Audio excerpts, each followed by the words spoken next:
The crystal chandeliers of Lawrence restaurant cast harsh light on Rochelle Carter's face as she stood frozen in the center of the dining room. Every eye was on her. Every whisper was about her.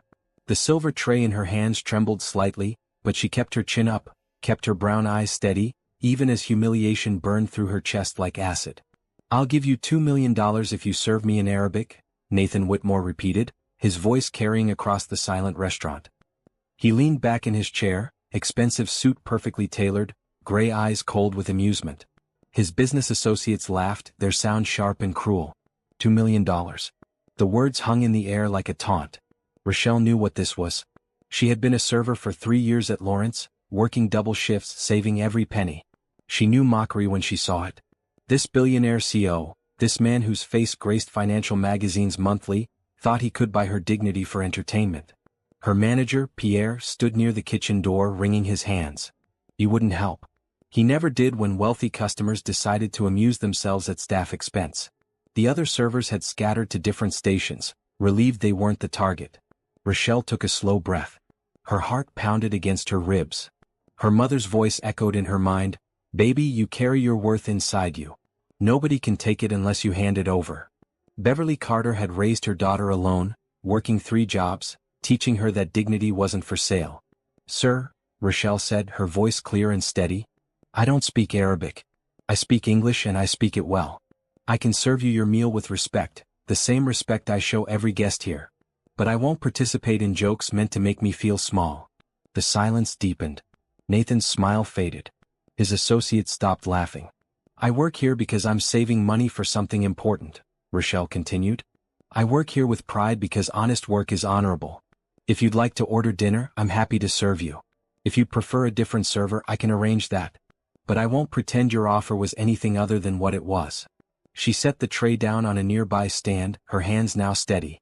Her dark skin glowed under the lights, her simple white blouse and black pants somehow more dignified than all the designer clothes in the room. Her natural hair was pulled back in a neat bun, professional and beautiful. Nathan stared at her. Something shifted in his expression, a crack in the arrogance. He had expected tears, maybe anger, perhaps a desperate acceptance of his cruel game. He hadn't expected this quiet strength, this refusal to bend. "What are you saving for?" he asked, and for the first time his voice held no mockery. "A community center," Rochelle answered. "In the neighborhood where I grew up. A place where kids can go after school, where families can get help with job training, where people can learn skills and build better lives. I'm $50,000 away from my goal of $100,000 to start the project. It's taken me 5 years, but I'm getting there."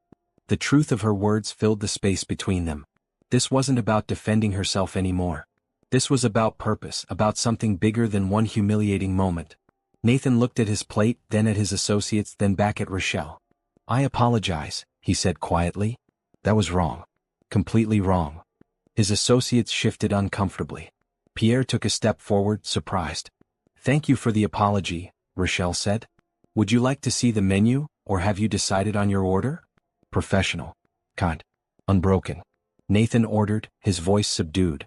His business dinner continued, but the energy had changed. He couldn't focus on contracts or profit margins.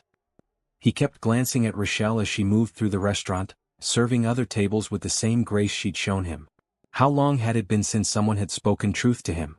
How long since anyone had refused to compromise their values for his money? In his world of yes men and calculated relationships, Rochelle's honesty felt like cold water on his face. When the meal ended and his group prepared to leave, Nathan left a $5,000 tip. Rochelle saw the receipt and shook her head gently. "Sir, this is too much." "It's not enough," he replied. "Not to compensate for my behavior. But it's a start." She accepted it with a simple nod. "Thank you. This will help the community center fund." As Nathan walked to his car, his driver holding the door, he turned back to look at the restaurant. Through the window, he could see Rochelle laughing with another server, the moment already behind her, her spirit undiminished. For the first time in years, Nathan Whitmore felt small. Not because someone had made him feel that way, but because he'd made himself that way. His wealth, his power, his success meant nothing in the face of what he'd just witnessed. A woman who knew her worth and wouldn't sell it for any price.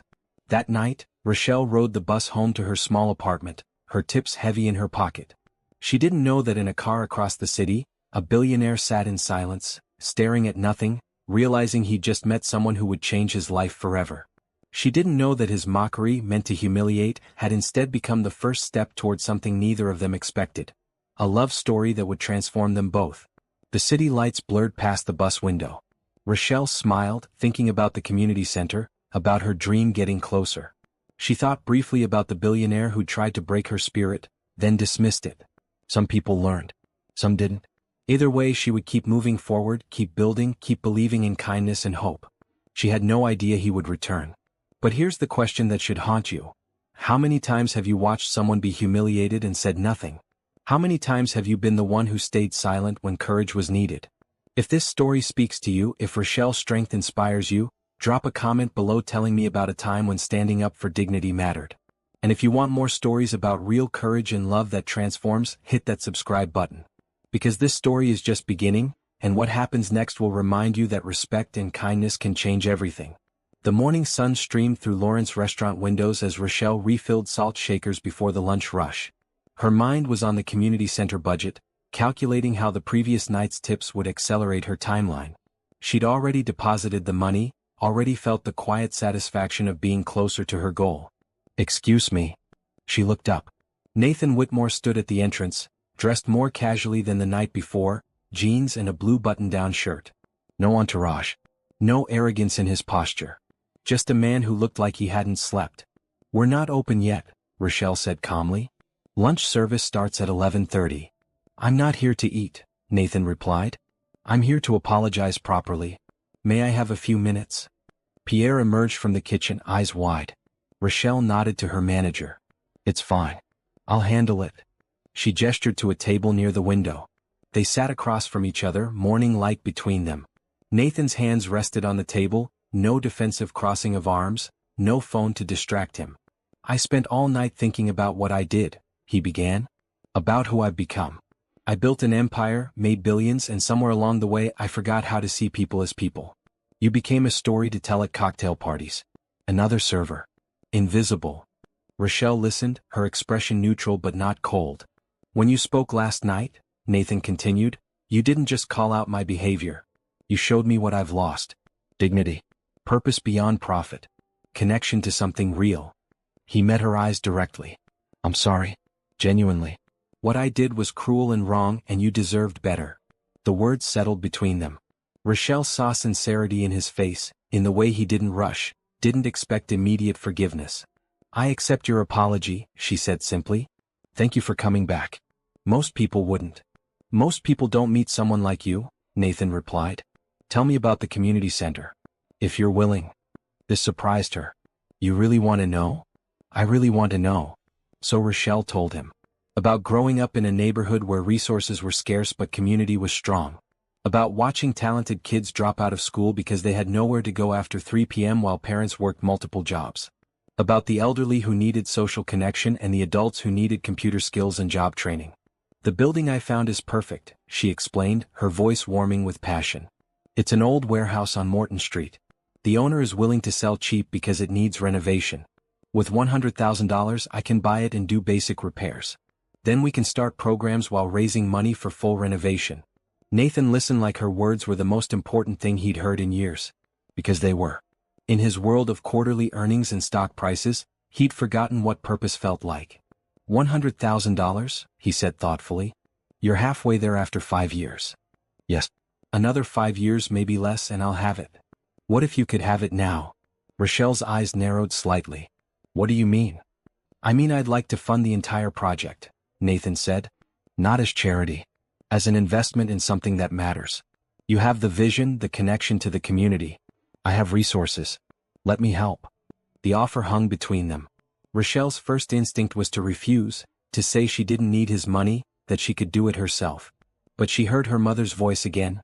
"Pride helps nobody, baby. If someone offers a hand up and their heart is right, take it with gratitude." She studied Nathan's face, looking for mockery or pity. She found neither. Just genuine desire to do something good. "Why?" she asked. "Why help me?" "Because you reminded me what matters," Nathan answered honestly. "Because I've spent 20 years building wealth but not meaning. Because maybe this is a chance to be part of something real." Rochelle took a slow breath. "If you're serious, if this offer is genuine, then yes. I accept." With gratitude. The community needs this center more than I need pride. Something like relief crossed Nathan's face. Thank you. For letting me help. What's the next step?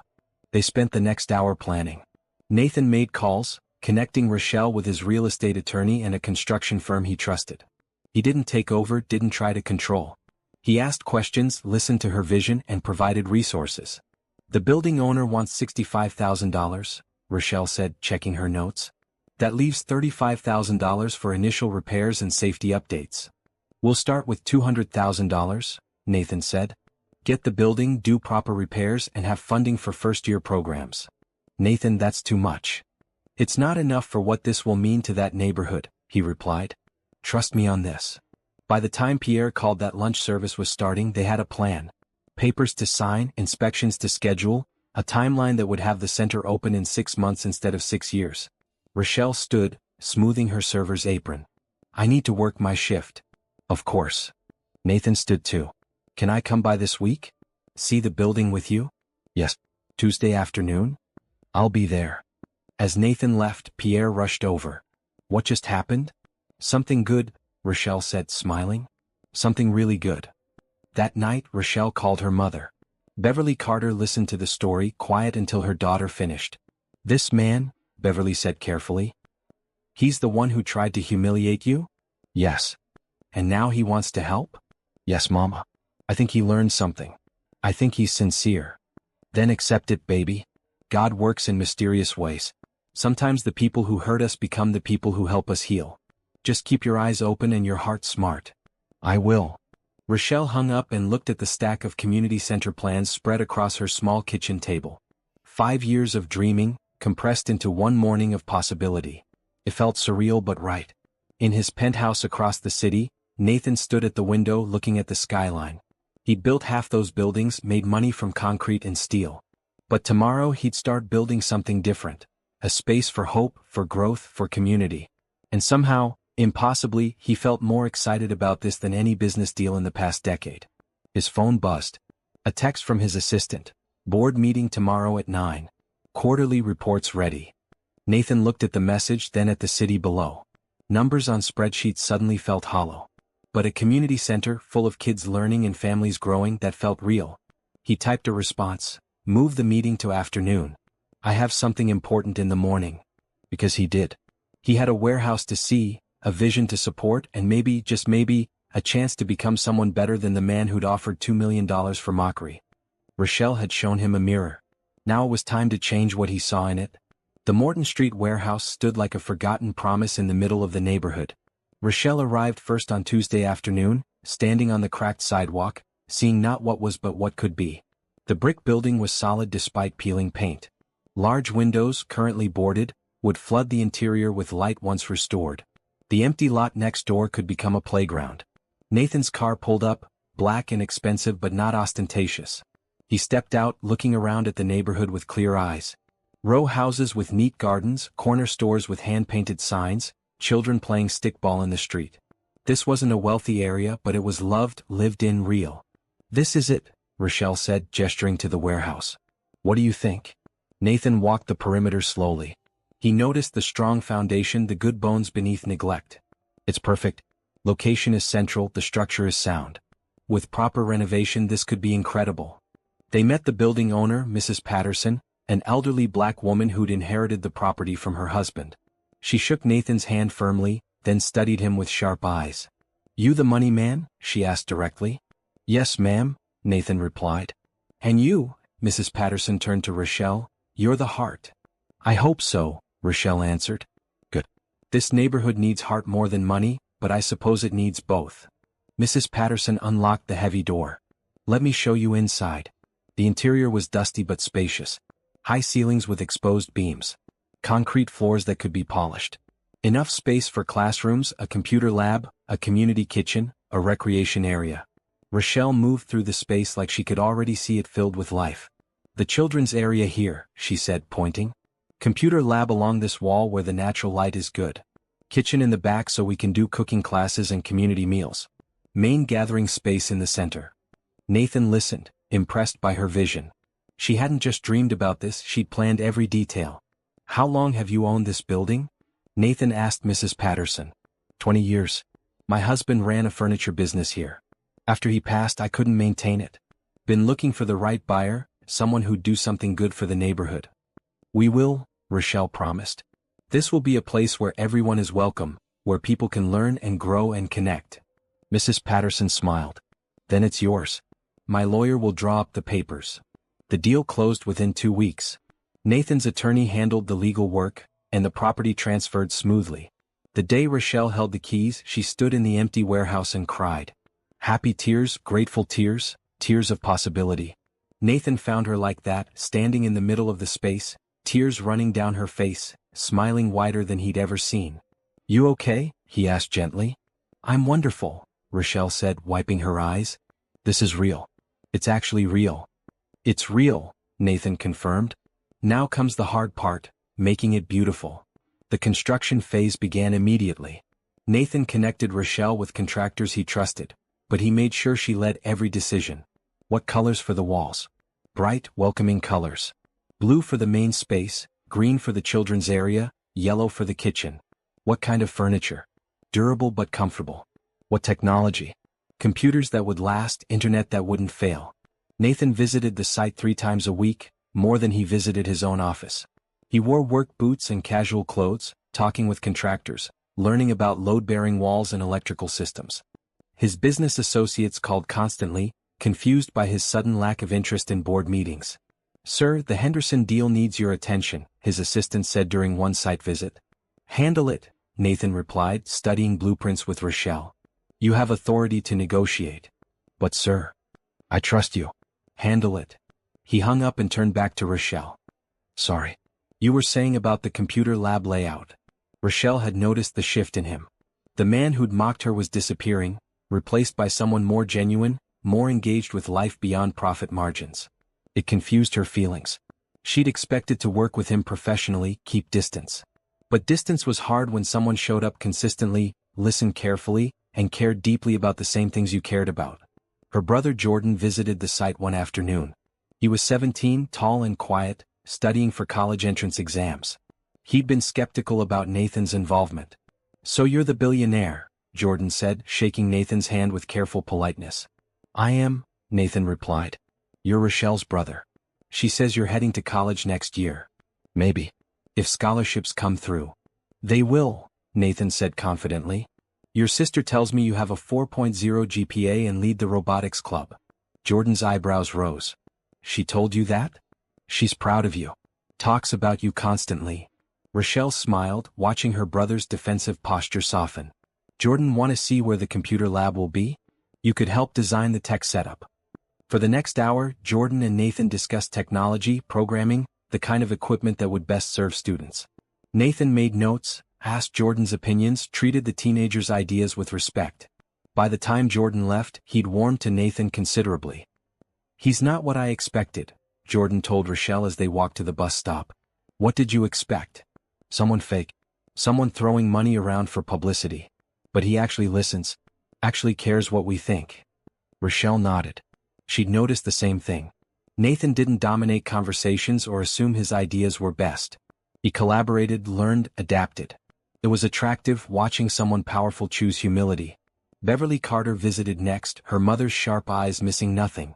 She toured the warehouse, met Nathan, watched how he interacted with Rochelle. Walk with me, Beverly said to Nathan after the tour. They stepped outside, leaving Rochelle to review paint samples. Beverly stood on the sidewalk, studying Nathan like she could see straight through to his soul.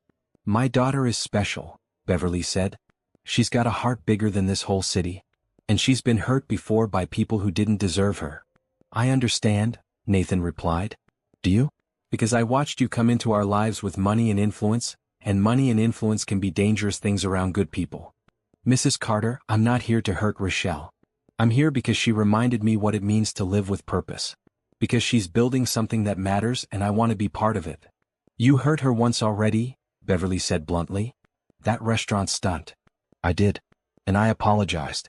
And I'm trying to be better than the man who did that. Beverly nodded slowly. Trying is good. Doing is better. Stick around. Prove you mean it. But if you hurt my daughter again, billionaire or not, you'll answer to me. Yes, ma'am, Nathan said and meant it. Beverly smiled then, sudden and warm. Good. Now let's talk about this community kitchen. I have ideas about cooking classes. Inside, Rochelle had listened to the conversation through the open window. Her mother's protection, Nathan's sincerity, the growing sense that something real was building here, not just a center but connections that mattered. The construction continued through spring. Walls went up, systems got installed, the space transformed daily. Nathan and Rochelle spent hours together planning, problem-solving, laughing when things went wrong and celebrating when they went right.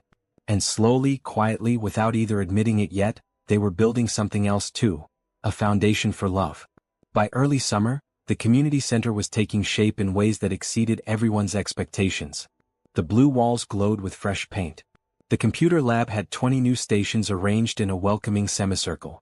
The children's area featured soft green walls and cushioned reading nooks. The kitchen gleamed with stainless steel appliances and enough counter space for multiple cooking classes. Rochelle walked through the space each morning before work at Lawrence, still taking server shifts to stay connected to her roots. She'd touch the walls, test the light switches, imagine the voices that would soon fill these rooms. Nathan met her there most mornings, arriving with coffee and pastries from the bakery down the street. They'd sit on folding chairs in the unfinished main room, reviewing progress and planning next steps. The grand opening is 8 weeks away, Rochelle said, checking her tablet. We need to finalize the program schedule. What's the priority? Nathan asked. After-school programs for kids, job training for adults, computer literacy classes, and community meals twice a week. She looked up at him. Think we can manage all that? With you leading? Absolutely. Something in his voice made her pause. The way he looked at her had changed over the past months, grown warmer, more personal. She'd noticed but hadn't acknowledged it, wasn't sure how to navigate feelings for a man she'd once watched humiliate her. I couldn't do this without you, Rochelle said honestly. The funding, yes, but more than that. Your business knowledge, your connections, the way you show up consistently. That matters. This project matters, Nathan replied. You matter. The air between them shifted. Rochelle felt her heart speed up, felt awareness prickle across her skin. She stood quickly, needing movement. I should check the kitchen installation. Nathan followed, respecting her need for space but staying close. In the kitchen, they found Beverly Carter directing contractors about cabinet placement. She'd become the unofficial kitchen manager, already planning menus for community meals. These cabinets need to be lower, Beverly said firmly. We'll have elderly folks helping with cooking. Can't have everything up high. Yes, ma'am, the contractor replied, making notes. Beverly spotted Rochelle and Nathan. Good, you're both here. We need to talk about the opening ceremony. They spent the next hour planning. Beverly suggested a neighborhood block party, not a formal event. Music, food, tours of the center, speeches kept short and meaningful. Nathan offered to handle logistics, but Beverly shook her head. This is a neighborhood event, she said. We handle our own logistics. You can fund it, but we plan it. Understood, Nathan said, smiling. He was learning that Beverly Carter didn't compromise on community ownership, and he respected her for it. That evening, Nathan invited Rochelle to dinner. Not at Lawrence, not anywhere fancy, but at a small Caribbean restaurant in her neighborhood. They sat at a corner table, surrounded by local families and reggae music playing softly. This is my favorite place, Rochelle said, surprised he'd chosen it. How did you know? Jordan mentioned it. Said you come here every Friday. You pay attention to everything about you. There it was again, that directness that made her breath catch. Rochelle studied Nathan across the table. He'd changed so much from the arrogant billionaire who tried to humiliate her. Or maybe he'd just become more himself, shed the armor wealth had built around him. Can I ask you something? Rochelle said. Anything. What happened to you? Before the restaurant, I mean. What made you into someone who'd mock a server for entertainment? Nathan was quiet for a long moment. I lost myself, he said finally. Built a company from nothing, made my first million by 25, first billion by 35. Somewhere in that climb, I stopped seeing people as people. Everyone became a means to an end. Employees to increase productivity, associates to expand networks, servers to provide service. That's lonely, Rochelle observed. It was. My penthouse has 8 bedrooms and I live there alone. I have 1,000 business contacts and maybe 2 real friends. I go to charity galas and write checks but never see where the money goes or who it helps. He met her eyes. Until you showed me the difference between writing a check and actually caring. You're caring now, Rochelle said gently. Showing up every day, learning names of neighborhood kids, asking my mother about recipes. That's real. It feels real, Nathan agreed. For the first time in years, I wake up excited about my day. Not because of a deal or profit margin, but because I get to see progress on something meaningful. Because I get to see you. Rochelle's heart hammered. Nathan. I'm not asking for anything, he said quickly. I know I don't deserve your trust after how we met. I'm just being honest. You've changed my life, Rochelle. Made me want to be better than I was. She reached across the table, surprising herself, and took his hand. His fingers closed around hers, warm and careful. You are better than you were. I've watched you transform. That takes courage. They finished dinner talking about easier things. Jordan's college applications, Beverly's cooking class plans, the neighborhood kids already asking when the center would open. But their hands stayed linked across the table, a connection neither was ready to name but both felt deeply. Walking back to Rochelle's apartment building, they moved slowly, stretching the evening. The summer air was warm, the street busy with families on porches and kids playing late.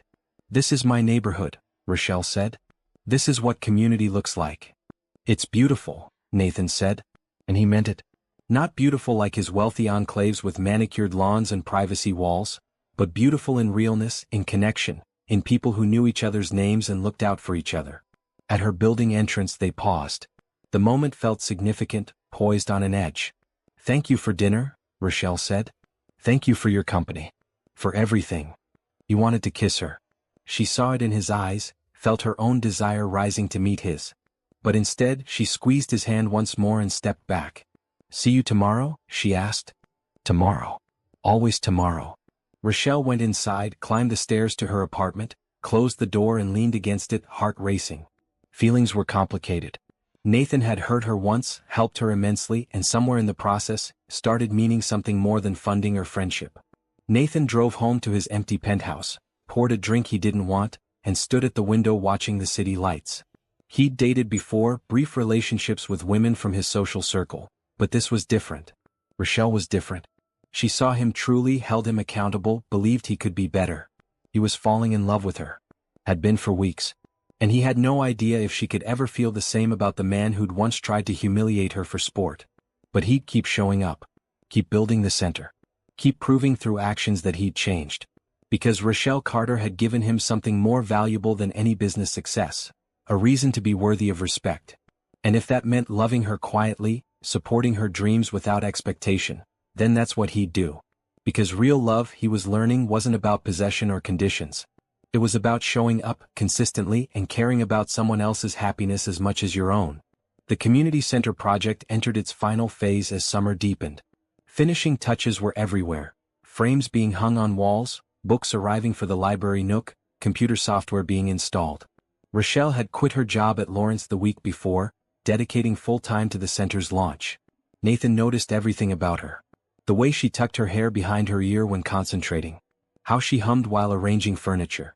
The bright red dress she wore to the neighborhood planning meeting, making her look like joy personified. He was completely in love with her and terrified by it. They were installing playground equipment in the adjacent lot when the moment came that changed everything. Rochelle climbed the ladder to check the slide installation and a bolt gave way. She fell not far but unexpected. Nathan caught her instinctively, and suddenly she was in his arms, her hands on his shoulders, their faces inches apart.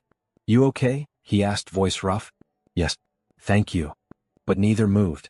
The construction crew tactfully found reasons to be elsewhere. The summer afternoon held its breath. Rochelle, Nathan said quietly, I need to tell you something. Don't, she whispered. Don't say it yet. I'm not ready. Why not? Because I'm scared, she admitted, honest as always. Scared of my feelings. Scared of how different our worlds are. Scared of getting hurt. I would never hurt you again. You couldn't promise that even if you meant it. People hurt each other, Nathan. Even good people, even when they don't mean to. He set her down gently but didn't step away. Then let me promise this, I'll always be honest. I'll always respect you. And if I ever hurt you, I'll own it and do better. That's all I can offer.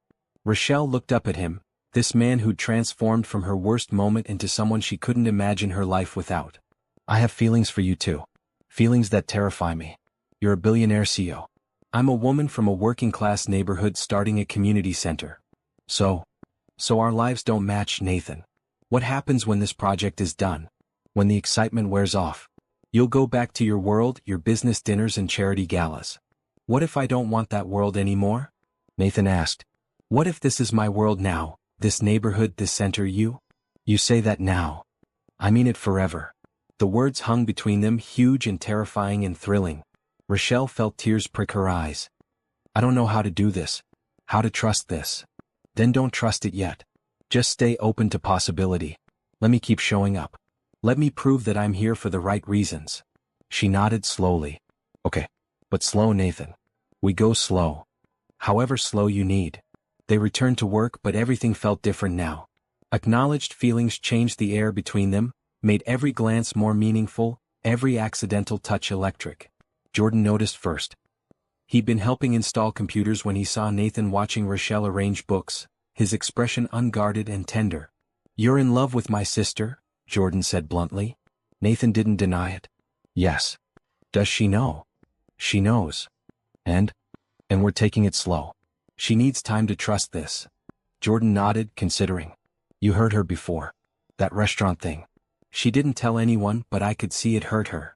I know. It's my biggest regret. Good. Regret means you learned. Jordan met Nathan's eyes seriously. She deserves someone who sees how special she is. Not because she's pretty, though she is, but because she's good, truly good.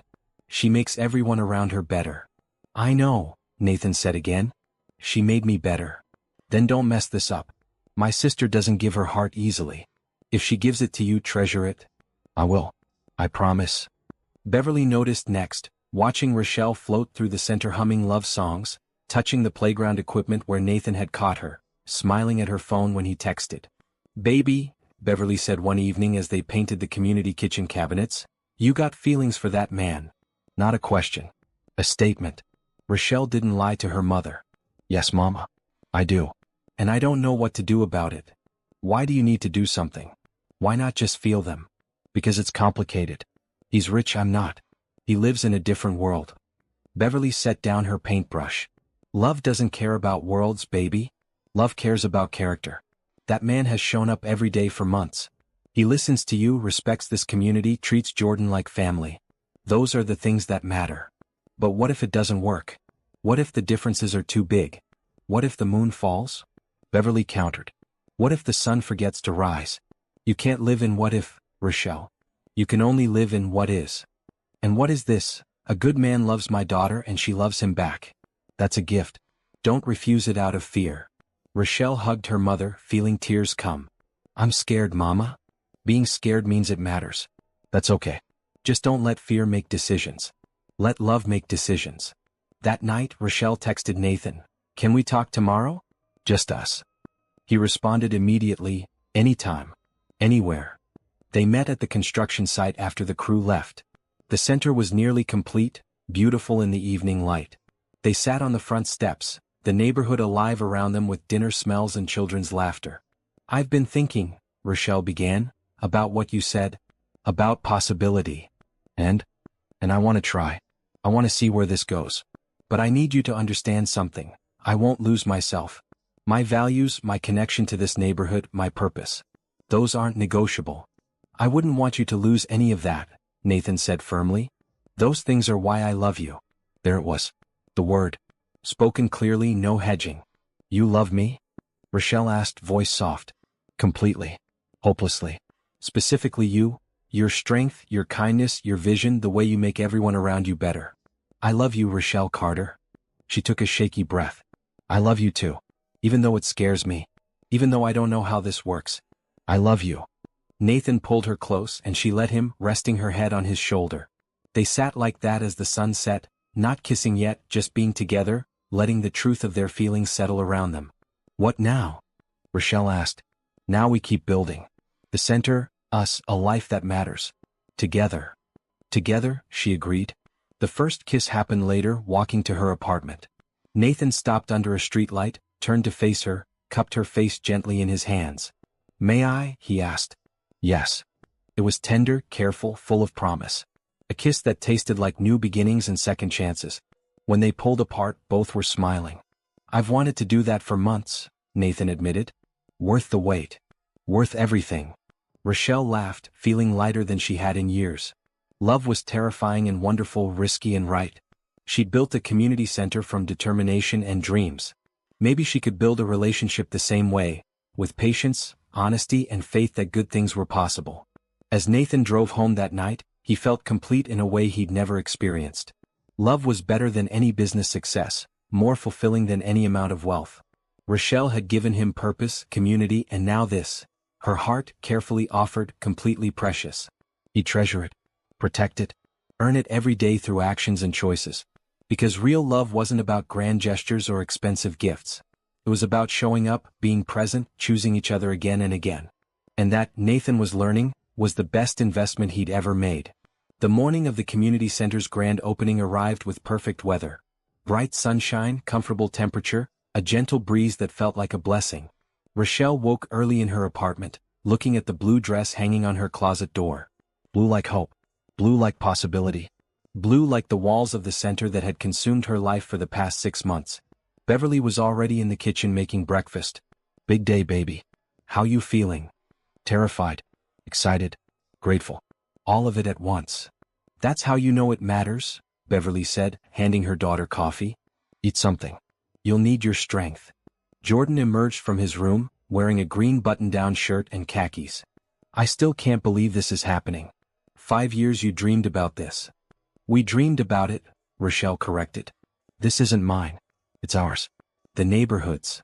At the center, Nathan arrived early with his mother, Helen Whitmore. The elegant woman in her 60s looked around the space with genuine warmth. She'd visited several times during construction, always kind, always interested. Nathan, Helen said, touching her son's arm, this is wonderful. More important than any business you've built. I know, Mom. And the young woman responsible, Rochelle? Yes. You love her. Not a question. Nathan smiled. Completely. Good. She's special. Don't let her go. I don't intend to. By noon, the neighborhood had transformed. The street outside the center was blocked off for the block party. Tables lined the sidewalk holding food. Beverly's fried chicken, Mrs. Patterson's potato salad, Caribbean dishes from the corner restaurant, soul food from the church down the street. A DJ set up on the corner playing music that had everyone nodding and smiling. Kids ran everywhere, excited about the playground and the computers and the books. Adults toured the center in groups, marveling at the bright spaces and new equipment. Elderly neighbors sat in folding chairs, watching the celebration with happy tears. Rochelle stood in the center's main room, watching through the window as her neighborhood came together. Nathan found her there, slipped his hand into hers. You did it, he said softly. We did it, she corrected. Your vision. Your heart. I just provided resources. You provided more than that. You showed up. You cared. You became part of this community. The ceremony began at 2 p.m. A small stage had been set up outside. The neighborhood gathered, hundreds of people from blocks around, all invested in this center's success. Rochelle stepped to the microphone first. She wore her blue dress and natural hair styled beautifully. She looked radiant, confident, like a woman standing in her purpose. 5 years ago, Rochelle began, I had a dream. A dream of a place where our kids could thrive, where adults could learn new skills, where neighbors could connect. Today that dream is real. Applause erupted. She waited for it to quiet. But I didn't build this alone. My mother Beverly believed in me when the money was tight and progress was slow. My brother Jordan helped with every detail. Mrs. Patterson sold us this building at a price we could afford because she believed in serving the community. More applause. Mrs. Patterson wiped tears from her eyes. And Nathan Whitmore, Rochelle's voice softened, who took a chance on a server with a dream, who learned what community means, who showed up every single day to help build something bigger than profit. Nathan, please join me. Nathan climbed the stage, standing beside Rochelle. She took his hand naturally, and the gesture wasn't lost on the crowd. Whispers rippled, smiles spread. I'm going to be honest, Nathan said into the microphone. 6 months ago I was a different person. Focused on money, status, success measured in quarterly reports. Then I met Rochelle and she showed me what actually matters. People, connection, purpose beyond profit. He looked at Rochelle, his expression open and tender. This center is her vision, her heart made real. I'm just grateful she let me be part of it. Grateful to this neighborhood for welcoming me. Grateful for the chance to do something that matters. The crowd applauded warmly. Nathan stepped back, letting Rochelle finish. This center belongs to all of us, Rochelle said. It's a place for learning, growing, connecting. The doors are open to everyone. Come after school. Come for job training. Come for a meal. Come to find friends. This is your center. Our center. Let's make it everything we dreamed. She cut the ribbon stretched across the entrance. The crowd cheered. Music started again. People poured into the center, exploring every room, trying computers, looking at books, planning which classes to attend. Nathan's business associates had attended, a dozen executives in expensive suits looking uncomfortable at a neighborhood block party. One approached him as the ceremony ended. Nathan, this is different from your usual investments. This is my most important investment, Nathan replied. But the return? The return is measured in changed lives. In kids who learn skills that open doors. In adults who find jobs that support their families. In a neighborhood that has a safe, welcoming space. That's a better return than any stock dividend. The executive looked confused but nodded. If you say so. After he left, Rochelle joined Nathan. Your business friends don't get it. They don't. But I do. That's what matters. The party continued into the evening. Beverly's cooking classes were already full for the next month. The computer lab had a waiting list for lessons. The after-school program had 50 kids registered. The center was needed, wanted, welcomed. As sunset approached, Nathan and Rochelle slipped away from the crowd, walking to the playground they'd built together. They sat on the swings, gently rocking, watching their neighborhood celebrate. 6 months ago, I was serving dinner at Lawrence, Rochelle said, thinking it would take 5 more years to make this happen. 6 months ago, I was miserable in a life that looked successful but felt empty, Nathan replied, thinking that was all there was. And now I'm sitting on a swing set with the woman I love, watching a community celebrate something we built together. Now I understand what happiness actually feels like. Rochelle reached over, taking his hand. I love you, Nathan Whitmore. For showing up. For changing. For choosing kindness and purpose over ego. I love you, Rochelle Carter. For teaching me what matters. For giving me a chance I didn't deserve. For being exactly who you are without apology. They kissed as the sun set, the sounds of celebration around them, the center glowing with light and life behind them. This was the moment where everything changed. From building a center to building a life, from individual dreams to shared purpose. The grand opening was perfect. But it was just the beginning. The real work, the daily choice to show up and serve and care, that would define whether the center thrived. And the real relationship, the daily choice to love and respect and grow together, that would define whether their love lasted. But in that moment, swinging gently in the playground as neighborhood kids ran past and music drifted on the air, both Rochelle and Nathan felt certain they'd made the right choices. The hard ones. The brave ones. The ones that led to authentic joy. Have you ever wondered what it takes to truly change?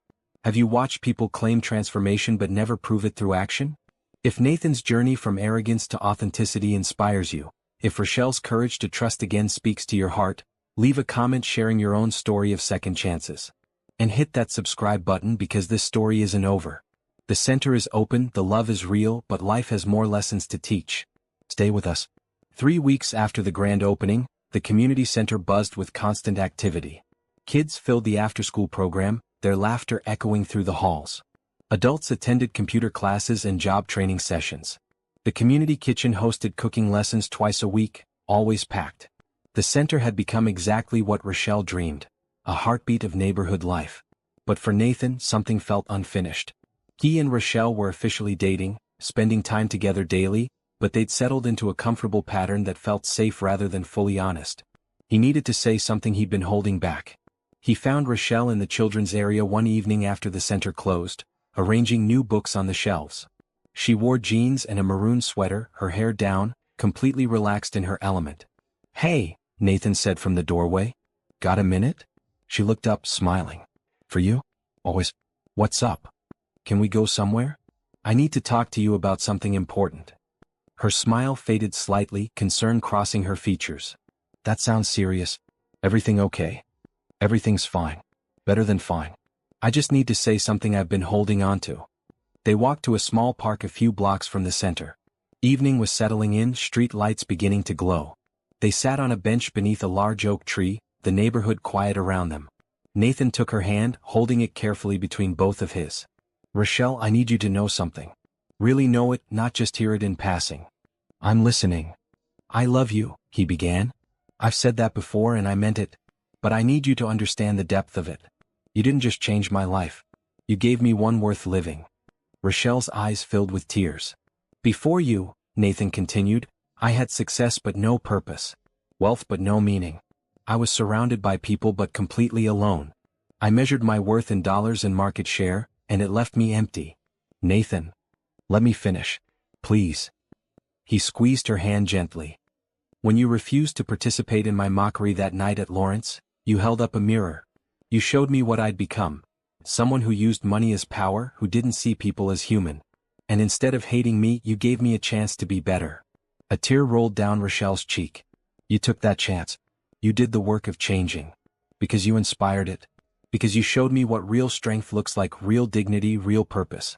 The community center isn't just a building, Rochelle. It's proof that people can transform. That kindness creates ripples. That one person's vision can change an entire neighborhood. We built it together, she said softly. We did. And that's what I want, to keep building together. Not just centers or programs but a life. A partnership based on shared values and mutual respect. A love that makes both of us better. Nathan shifted off the bench, kneeling on the ground in front of her. Rochelle's breath caught. I don't have a ring yet, Nathan said, because I wanted to ask you first if you'd even consider it before I presumed. Rochelle Carter, I know we've only been together a few months. I know there are people who'll say it's too fast. But when you've spent years in the wrong direction, you recognize the right one immediately. Nathan, what are you? I'm saying I want forever with you. I'm saying I want to wake up every day and choose you, choose us, choose this life we're building. I'm saying that my penthouse feels empty, but your one-bedroom apartment feels like home because you're there. I'm saying I want to keep working at the center, keep serving this neighborhood, keep learning what it means to live with purpose. Rochelle was crying freely now, happy tears streaming down her face. I'm not asking you to marry me tonight, Nathan clarified, smiling through his own emotion. I'm asking if you can see that future. If you can imagine us building a life together. If you trust me enough to believe I'll spend every day earning your love. Rochelle slid off the bench, kneeling to face him, taking his face in her hands. Nathan Whitmore, I can see that future. I do trust you. And I love you so much it scares me sometimes. Scared in a good way or bad way? Good way. The way that means it matters. The way that means I'm all in. So you'd consider marrying me? Eventually? Eventually, yes. When the time is right. When we've built more foundation. Relief and joy flooded Nathan's face. He pulled her close, holding her tight. Thank you. For believing in me. For loving me. For being willing to build a life together. They kissed there in the park, both kneeling on the ground, tears mixing, hearts completely open. Around them, the neighborhood carried on. Kids riding bikes, couples walking dogs, neighbors calling to each other. This was the world they'd chosen, real and messy and beautiful. When they finally pulled apart, both were smiling. We should tell our families, Rochelle said. Your mom is going to grill me, Nathan replied, half joking. She already loves you. She's just protective. As she should be. They walked back to Rochelle's apartment hand in hand. Beverly was there with Jordan, both watching a cooking competition show. They looked up as Rochelle and Nathan entered, immediately reading the emotion on both faces. What happened? Beverly asked, standing. Nathan told me he wants to marry me, Rochelle said, unable to stop smiling. Eventually. When the time is right. Jordan hooped. Beverly studied Nathan seriously for a long moment, then smiled. Come here, son. She hugged him tight, this billionaire CEO who'd learned humility in her daughter's presence. You take care of my girl. You respect her. You show up every day. I will, Mrs. Carter. I promise. Good. Now let's eat. Big news requires food. They ordered takeout from the Caribbean restaurant, the same place Nathan and Rochelle had their first real date. As they ate around the small kitchen table, the conversation flowed naturally. Plans for the center's expansion, Jordan's college acceptance letters, Beverly's growing cooking class enrollment. Nathan looked around the table at this family that had welcomed him so completely. This was wealth. Not his bank account or stock portfolio, but being surrounded by people who loved authentically, who built community, who measured success and changed lives and kept promises. Later, after walking Beverly home and saying goodnight to Jordan, Nathan and Rochelle stood on her building's front steps. I meant everything I said tonight, Nathan told her. Every word. I know. I believe you. When should we tell my mother? Tomorrow? She should hear it from us directly. They agreed to visit Helen Whitmore the next day. As Nathan drove home to his penthouse, he felt more settled than ever before. The future was clear. Keep working at the center, keep building their relationship, keep growing into the man Rochelle deserved. In her apartment, Rochelle got ready for bed, touching the place on her left hand where a ring would eventually go. Marriage. Forever. Building a life with Nathan Whitmore. The idea felt right, exciting, like standing on the edge of something wonderful. She thought about the journey, from that horrible night at Lawrence to this moment of pure happiness. The transformation in both of them was real. Nathan had learned humility and purpose. She'd learned to trust again, to accept help without seeing it as weakness, to believe that people could genuinely change. The community center was their first collaboration. Marriage would be their lifetime partnership. And if they could build something as meaningful as the center together, imagine what they could create with a lifetime of shared purpose. Rochelle fell asleep smiling, dreaming of a future bright with possibility. Love, kindness, hope, and community, these were the foundations of a life worth living. And she was building that life with a man who'd learned those lessons right alongside her. In the morning, everything would continue. The center's programs, the neighborhood's needs, the daily work of showing up and serving. But now they'd do it together, officially committed to building not just a center or a relationship, but a legacy of transformation and love. Helen Whitmore's estate sat on 5 acres of manicured lawn in an exclusive suburb. Nathan had grown up here, surrounded by luxury but starved for genuine connection. As he drove up the long driveway with Rochelle beside him, he saw the property through her eyes. Impressive but isolating, beautiful but lonely. "This is where you grew up?" Rochelle asked, looking at the massive house. "Yes." "Different world from your neighborhood." "Very different." Helen greeted them at the door, elegant in casual slacks and a cream sweater. She hugged Nathan warmly, then turned to Rochelle with genuine affection. "Rochelle, I'm so glad you're here. Come in, both of you. I've made tea." They settled in the sunroom, light streaming through large windows overlooking formal gardens.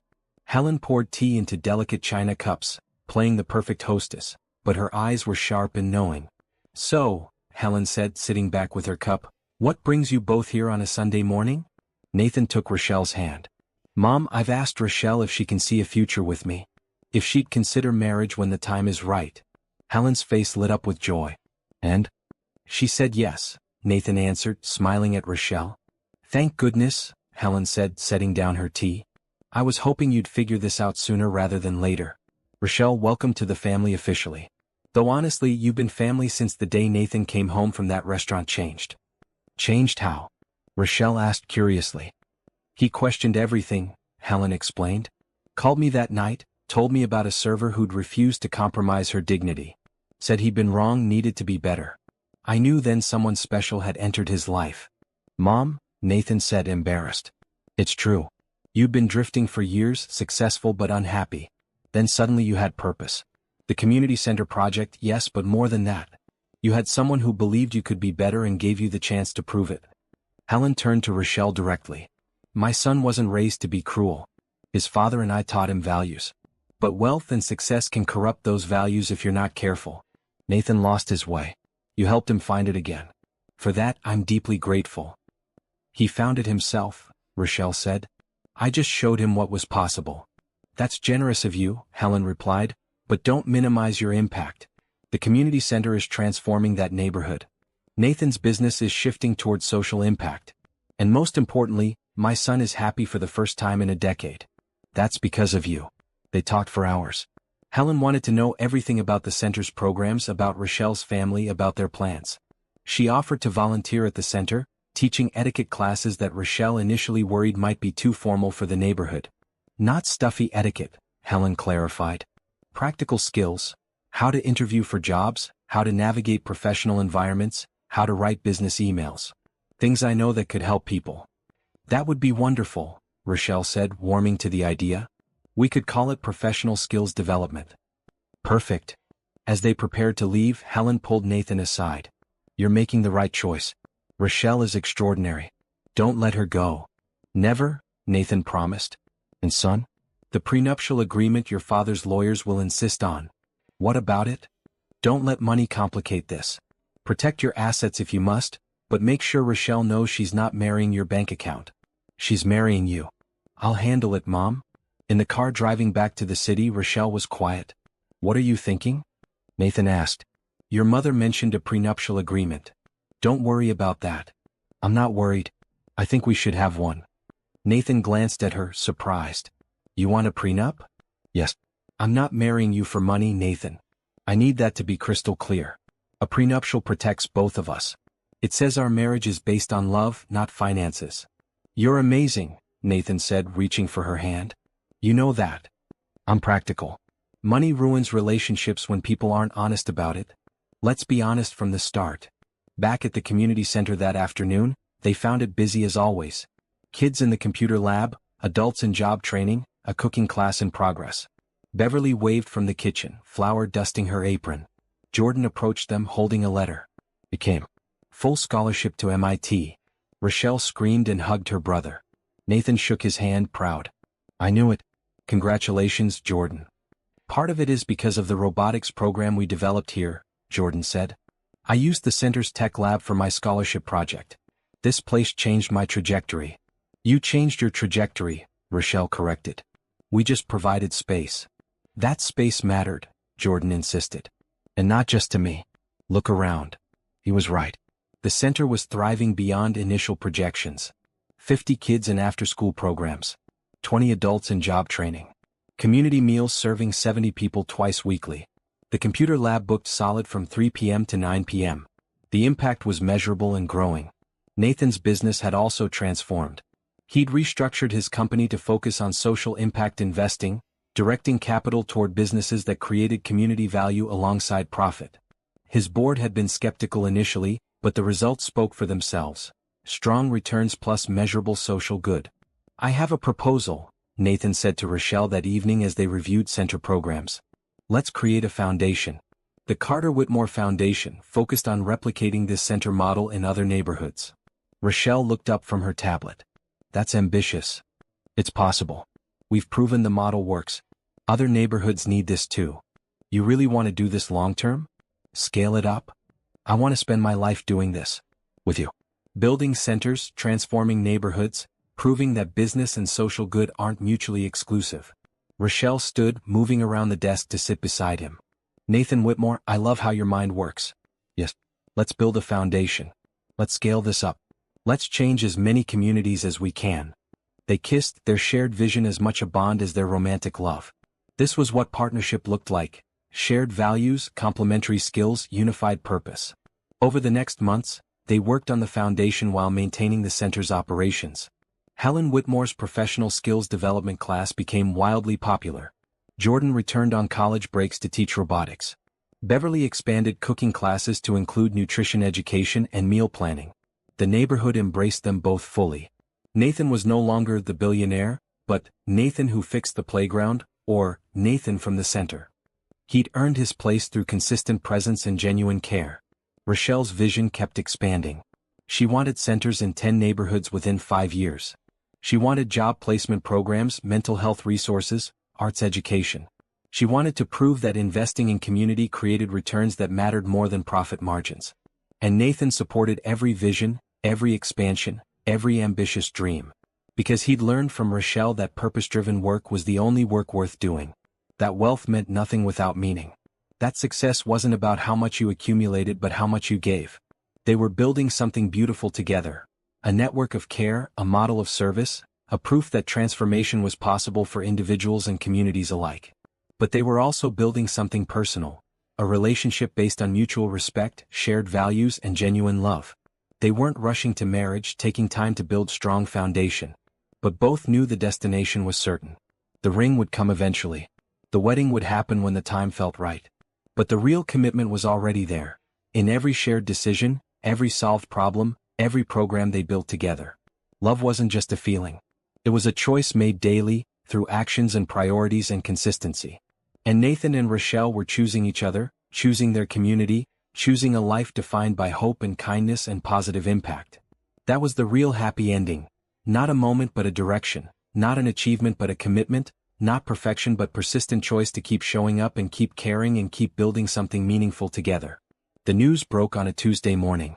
Rochelle was reviewing applications for the foundation's first grant cycle when her phone started buzzing with messages. Jordan texted first, "Turn on the news. Now." She switched on the television in her office at the center.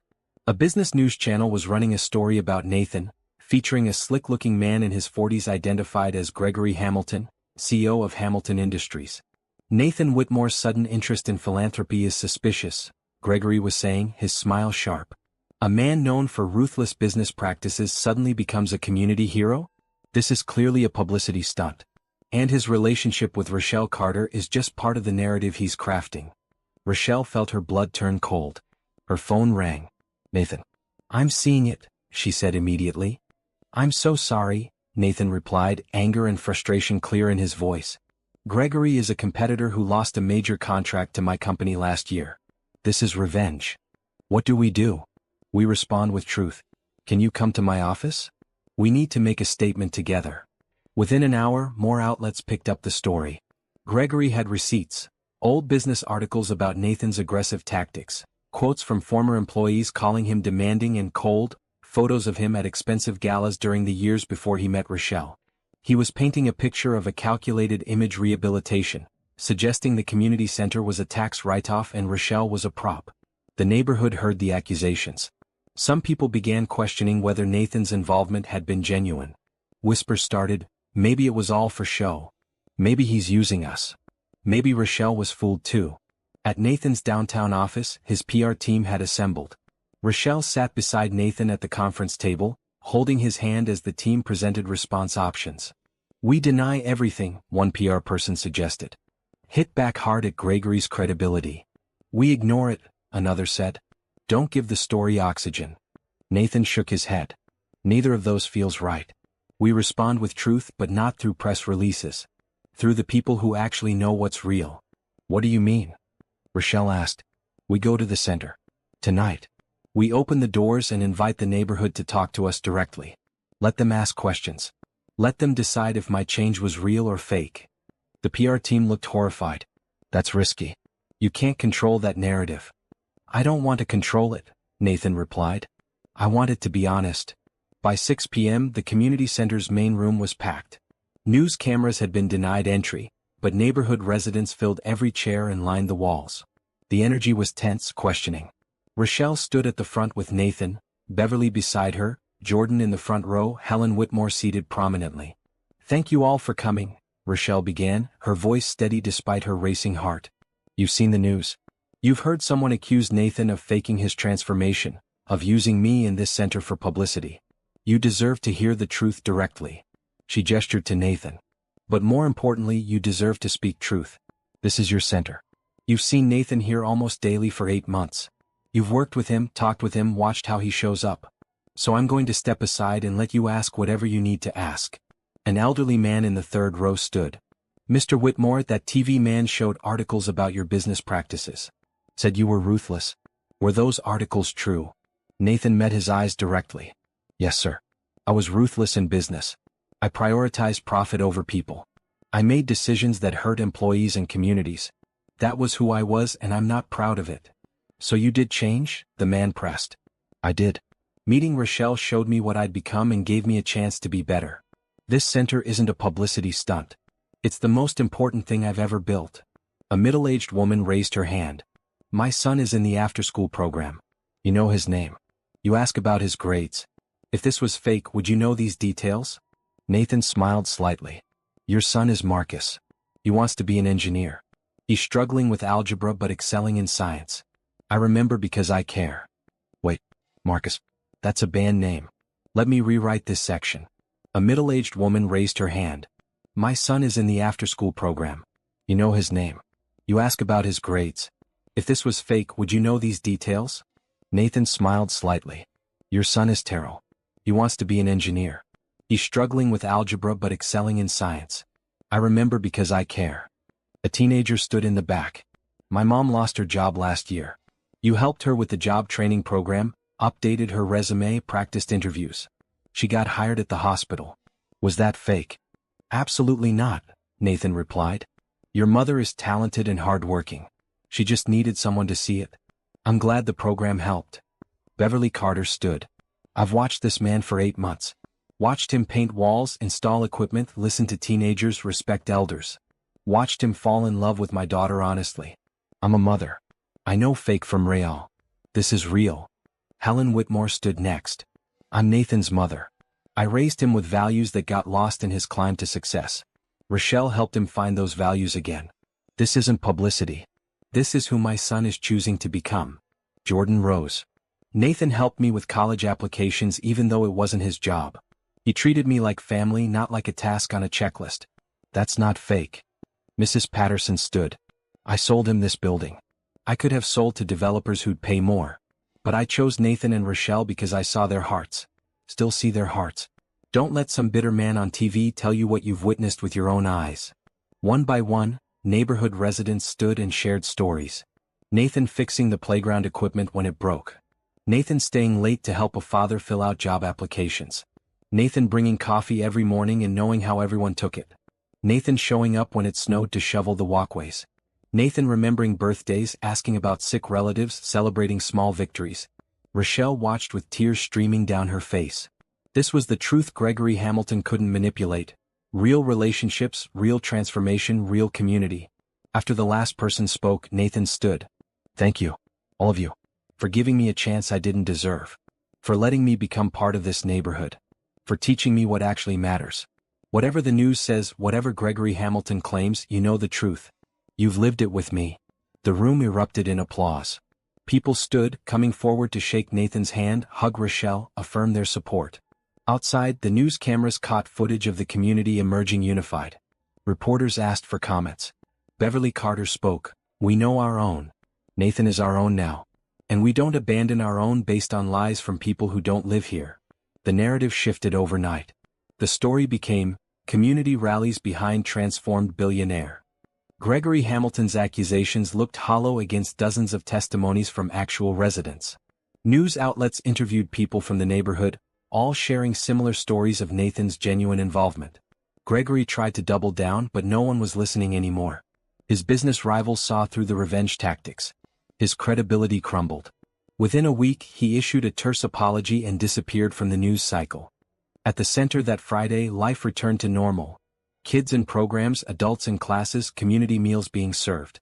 Nathan and Rochelle stood in the main room watching it all, hands linked. That was terrifying, Rochelle admitted. It was necessary, Nathan replied. The challenge proved what we've built is real. It's not about my money or status. It's about relationships and consistent presence. Gregory tried to tear us down. And the community defended us. Because we've defended them for months. That's how trust works. Rochelle turned to face him fully. I've never been more sure that I want to marry you. Yeah. Because when everything was threatened, you didn't hide behind PR or lawyers. You stood in front of the people whose opinions actually matter and let them judge you honestly. That's courage. Nathan kissed her long and sweet. Let's set a date. Let's make this official. Yes, Rochelle agreed, smiling. Let's do it. Around them, the center buzzed with life. This was what resilience looked like. A community that had faced a challenge together and come through stronger. This was what authentic transformation looked like, tested by fire and proven real. And this was what love looked like. Two people choosing each other through difficulty, supported by community that believed in their goodness. The challenge had come and been overcome. Now the real future could begin. 6 months after the Gregory Hamilton incident, the Carter Whitmore Foundation was flourishing. 3 new community centers had opened in different neighborhoods, each customized to local needs but built on the same model: respect, dignity, community ownership. The foundation employed 25 staff members, all earning living wages with full benefits. The original Morton Street Center had become a neighborhood anchor. Beverly Carter's cooking classes had expanded into a catering program that employed 5 neighborhood residents. Jordan visited between MIT semesters, teaching robotics to increasingly advanced students.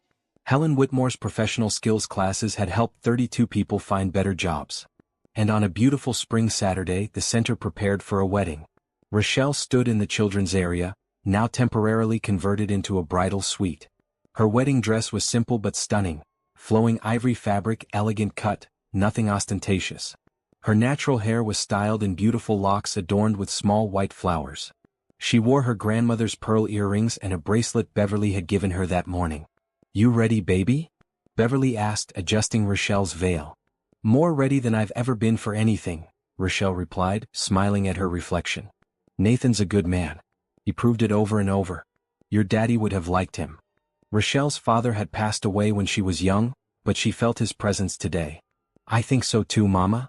In the community kitchen, converted to a groom's area, Nathan adjusted his tie for the 5th time. He wore a dark blue suit, matching the color Rochelle loved, the color of the center's main room walls. Jordan finished his own tie and turned to Nathan. Stop fussing. You look good. I'm nervous, Nathan admitted. What? You know she loves you. I know. But this is the biggest moment of my life. I want it to be perfect for her. It will be perfect because it's happening here, surrounded by people who matter, in a place built on love and community. That's already perfect. Nathan smiled. When did you get so wise? Had good teachers. Outside, the neighborhood gathered. Chairs had been set up in the center's main room and spilled into the playground area. 300 people attended. Neighborhood families, center staff, foundation employees, Nathan's business associates, Helen Whitmore in the front row beside Beverly, Mrs. Patterson serving as an honorary grandmother. The ceremony was simple.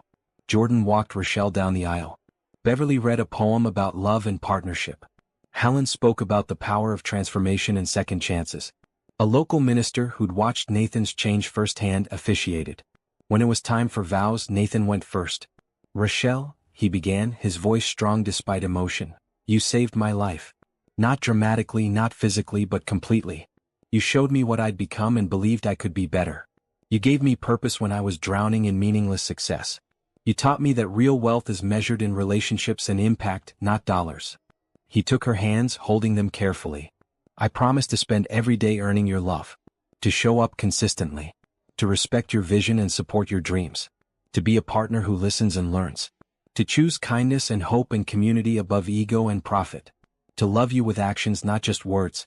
To build a life together that reflects our shared values. This is my vow to you, today and every day forward. Rochelle's turn. Her voice was clear, emotional but steady. Nathan, when we met, I was at my lowest point. You made that moment worse with cruelty. But then you showed me something rare. Genuine transformation. You didn't just apologize. You changed completely. You learned humility, discovered purpose, chose vulnerability over armor. She squeezed his hands. I promise to keep challenging you to be your best self. To remind you what matters when the world tries to distract. To be a partner who speaks truth with love. To build community together, always centering those who need support most. To love you through easy times and hard times. To choose us daily, intentionally, joyfully. This is my vow to you, today and every day forward. They exchanged simple gold bands. The minister pronounced them married. They kissed as the community erupted in celebration. The reception was pure neighborhood joy. Tables of food covered the community kitchen. Beverly's fried chicken, Caribbean dishes, soul food, Italian food from the corner deli, Chinese food from the family restaurant down the street. The DJ played everything from old-school R&B to current hits. Kids ran wild in the playground. Adults danced and laughed. Nathan and Rochelle's first dance was to an old love song, swaying together in the center of the room where they'd first imagined this building coming to life. Around them, their community celebrated not just a wedding but proof that transformation was possible, that love could emerge from unlikely beginnings, that choosing kindness created ripples that changed everything. Happy? Nathan asked, holding Rochelle close. Completely, she replied. This is exactly what I wanted. Our people, our place, our story coming full circle. From that terrible restaurant night to this perfect moment. Both moments were necessary. The first showed who we were. This one shows who we've become. They cut a cake made by Beverly, 3 tiers decorated simply with fresh flowers. They gave toasts thanking everyone for supporting them. They danced with their mothers, with Jordan, with Mrs. Patterson, with neighborhood kids who'd become family. As evening settled in, Nathan and Rochelle slipped away to the rooftop of the center, looking out over the neighborhood. Street lights glowed. Music drifted up from the reception. Laughter and joy filled the air. We did it, Rochelle said, leaning into Nathan's embrace. Built the center, started the foundation, got married in the place that brought us together. This is just the beginning, Nathan replied. 10 more centers in 5 years. Programs that change thousands of lives. A marriage that models partnership and purpose. It's ambitious. It's possible. Because we're doing it together. Rochelle turned in his arms, looking up at him. Nathan Whitmore, thank you for becoming someone worthy of my love. Rochelle Whitmore, he replied, savoring her new name, thank you for believing I could. They kissed as their wedding guests celebrated below, as their neighborhood thrived around them, as the community center stood as proof that vision plus action plus consistency created transformation. The Carter Whitmore Foundation would go on to build 23 centers over the next decade. Jordan would return after MIT to lead the technology programs. Beverly's Cooking Initiative would become a job training program that employed hundreds. Helen Whitmore would endow scholarships for neighborhood students attending college. But the real legacy was simpler. Two people who chose to change, chose each other, chose service above self-interest. They proved that anyone could transform if they were willing to see truth, accept accountability, and commit to being better. Years later, people would tell the story. About a server who refused humiliation, about a billionaire who learned humility, about a mocking offer that became a love story. The story would inspire others to believe in second chances, to invest in community, to measure success and impact rather than income. But that night, on the rooftop of the center they'd built together, Rochelle and Nathan weren't thinking about legacy or inspiration. They were simply two people in love, starting a marriage, committing to a lifetime of building together. The neighborhood noise drifted up. Children playing, adults talking, music pulsing. This was their world now, chosen consciously, loved completely. Forever starts tonight, Rochelle said. Forever started the day you refused to compromise your dignity, Nathan replied. Tonight, we just make it official. Then let's get back to our party. Our family is waiting. They descended the stairs hand in hand, Mr. and Mrs. Whitmore, returning to their wedding reception, to their community, to their purpose. The center glowed with light and life below them, a physical manifestation of what happens when people choose kindness, hope, and love as their guiding principles. This was the happy ending, not a moment frozen in time, but a direction chosen daily. Not perfection but commitment. Not wealth measured in dollars but richness measured in relationships and positive impact. And as Rochelle and Nathan rejoined their celebration, surrounded by 300 people whose lives they'd touched and who'd touched their lives in return, they knew this truth completely. Love that transforms is love worth building. Community that includes everyone is community worth serving. And a life lived with purpose is the only life worth living. The music played on. The dancing continued. The center stood strong. And two people who'd found each other through an unlikely path committed to walking forward together, building a legacy of kindness, hope, and love that would outlast them both. This was the story. This was the truth. This was forever, beginning now.